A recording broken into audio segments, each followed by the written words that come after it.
selanjutnya kita ke Pak Romantika Dwi Juni Putra. Pak Jujun, apakah sudah siap?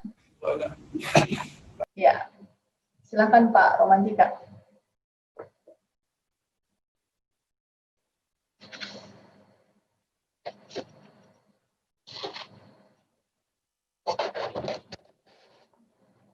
Silakan Pak. Halo, ya. Suaranya jelas, Bu Arsa? Oke, sudah jelas Pak. Sekarang silakan Pak. Baik, terima kasih Mbak Arsa. Assalamualaikum warahmatullahi wabarakatuh. Terima kasih kepada PJJI yang memberikan kesempatan ya untuk menyampaikan mengenai kondisi kelistrikan dan rencana kita melistriki desa-desa di Maluku.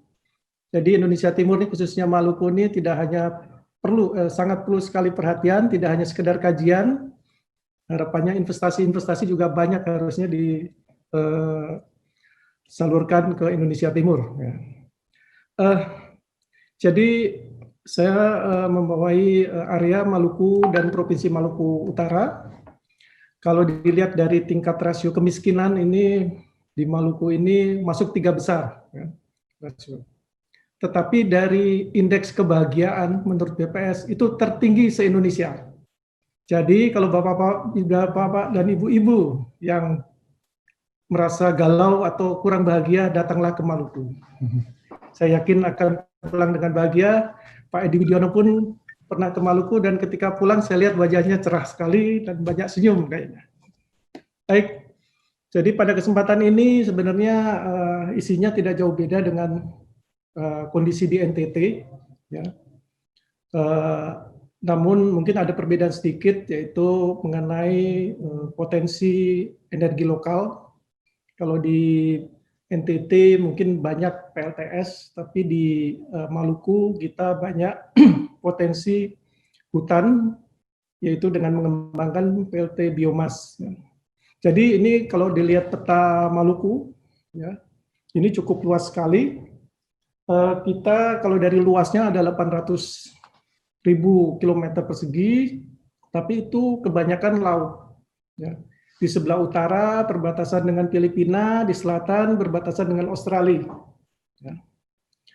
Kalau kita lihat ya, luas totalnya, ya, ini ada 852 km persegi, 1000 km persegi, daratannya hanya 87.000 km persegi. Ya. Kemudian daya mampu ya, yang ada di Maluku dan Maluku Utara hanya 360 MW, tapi beban puncaknya 214 MW. Ya. Berbeda dengan tadi di Sulawesi sampai 2000 MW kalau salah ya, se-Sulawesi. Ya. Tetapi bedanya kalau di Sulawesi ada 2 sistem. Kalau di Maluku dari 214 MW tersebut ada 97 sistem. Seluruhnya ada 97 sistem di kita yang beban puncaknya lebih dari 2 MW ada 18 sistem, yang 1 sampai 2 MW 10 sistem, dan sebagian besar ada dengan beban puncak kurang dari 1 MW. Dengan kurang 1 MW itu bisa aja hanya 20 kW, 40 kW, 100 kW gitu ya. Jadi sangat kecil sekali. Kalau tadi Bu Tri Mumpuni itu masuk ke kategori mungkin yang perlu charity ya, bukan untuk komersial. Tapi walau bagaimanapun juga kita diminta untuk melistriki seluruh desa-desa tersebut dan juga meningkatkan rasio elektrifikasi hingga 100%. Kalau kita lihat rasio elektrifikasi kita di Maluku ini memang sudah 95% untuk di Maluku dan hampir 100% di Maluku Utara.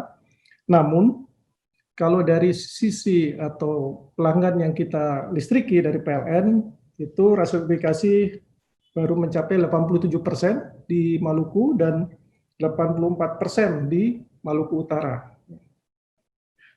Oke, baik kita langsung aja. Nah ini adalah roadmap listrik desa. Jadi kita tidak seperti Pak Yoko tadi 2020 semuanya pengen dilistriki. Kita sebenarnya ada satu desa yang masih gelap gulita dan targetnya tahun ini kita listriki. Ya, tetapi ternyata desa-desa tersebut ada juga yang dilistriki oleh non-PLN, ada juga yang dari swasta, dan juga ada yang masih menggunakan LTSAE. Tentunya ini akan menjadi PR bagi PLN juga, karena kita ditugaskan oleh pemerintah juga melistriki desa-desa yang disuplai oleh non-PLN. Semua ada 587 desa yang kita targetkan dalam waktu 3 tahun ke depan ya harusnya sudah kita listriki oleh PLN. Jadi di tahun 2020 ini kita punya target sekitar hampir 500 desa, lebih 500 desa, dan kita supply rencanakan dengan PLTS hybrid. Kalau di Maluku itu ada 18 lokasi nantinya, kalau di Maluku Utara ada 12 lokasi. Kemudian tahun berikutnya ada sekitar 40-an, 44. Kemudian berikutnya ada 28 dan selanjutnya, sehingga nanti harapannya seluruh desa-desa yang non PLN ataupun yang masih menggunakan LTSAE akan dilistriki oleh PLN. Oke. Kemudian kalau kita lihat RUPTL 2019, EBT cukup berperan di sini. Jadi saat ini dominan pembangkit yang ada di Maluku adalah menggunakan diesel atau menggunakan BBM, ya. Dan nantinya bertahap kita akan manfaatkan EBT untuk mengurangi konsumsi BBM, sehingga nantinya diharapkan kita bisa lebih ketergantungan terhadap minyak makin berkurang. Jadi kalau sesuai RUPTL 2019, ya kapasitas EBT direncanakan ada 211 megawatt. Ya, ini terbagi ada PLTS, ada PLTP, ada PLT mikrohidro, ada PLTA, dan juga ada biomas. Ya. Yang terbesar kita lihat adalah biomas 75 megawatt. Kedua adalah PLTA, dan selanjutnya PLTP, dan yang kecil-kecil adalah PLTM dan LISDES. Nah, ini RUPTL 2019. Tentunya ini tahun ini kita menyusun lagi RUPTL, dan kita sudah menyusun draftnya ini, walaupun ini belum resmi, tetapi kita mengusulkan tambahan ya EBT di RUPTL nantinya.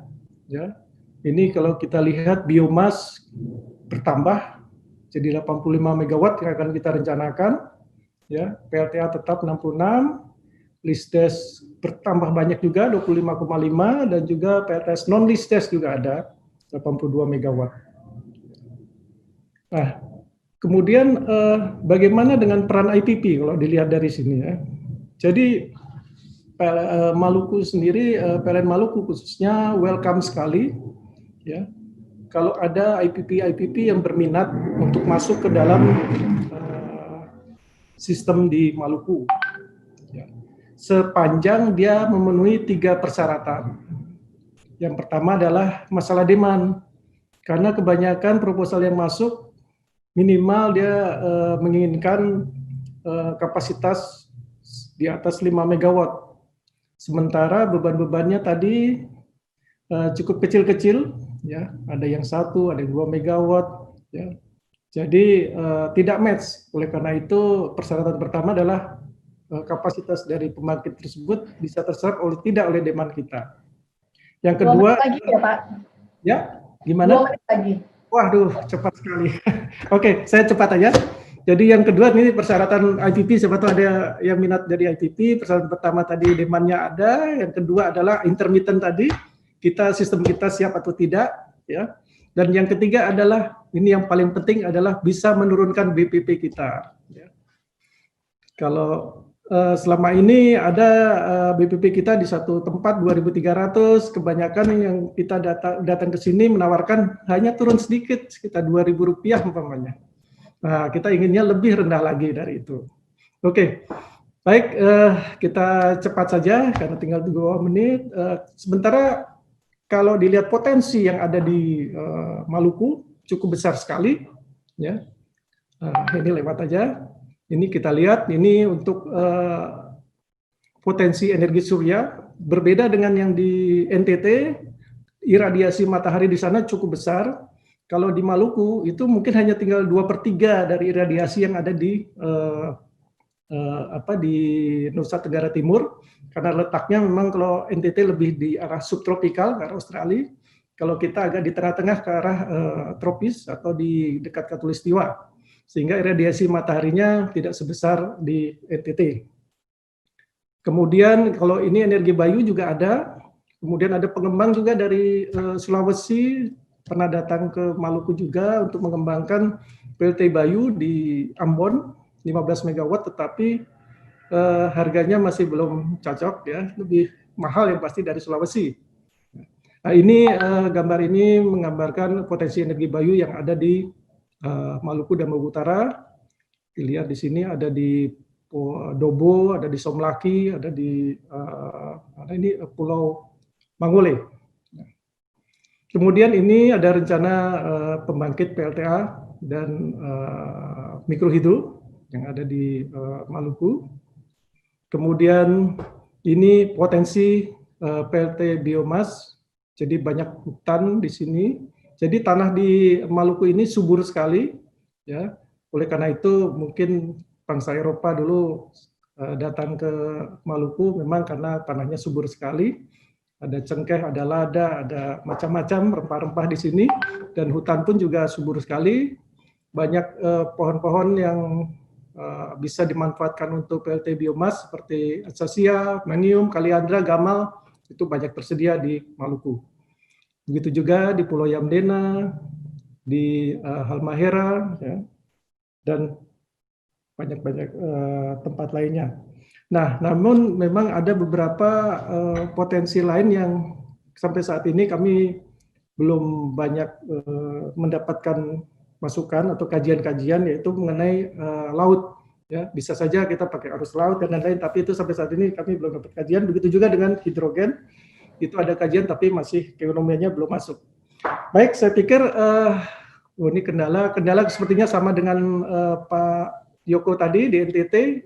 Intinya adalah akses infrastruktur kita sangat terbatas, ya, sehingga sangat sulit sekali kita melistriki daerah-daerah yang jauh di dalam pedalaman maupun di pesisir atau di pulau-pulau yang sangat kecil. Baik, itu saja Bu Arsa, saya tidak akan lama-lama ini. Baik, Pak Romantika, terima kasih atas presentasinya.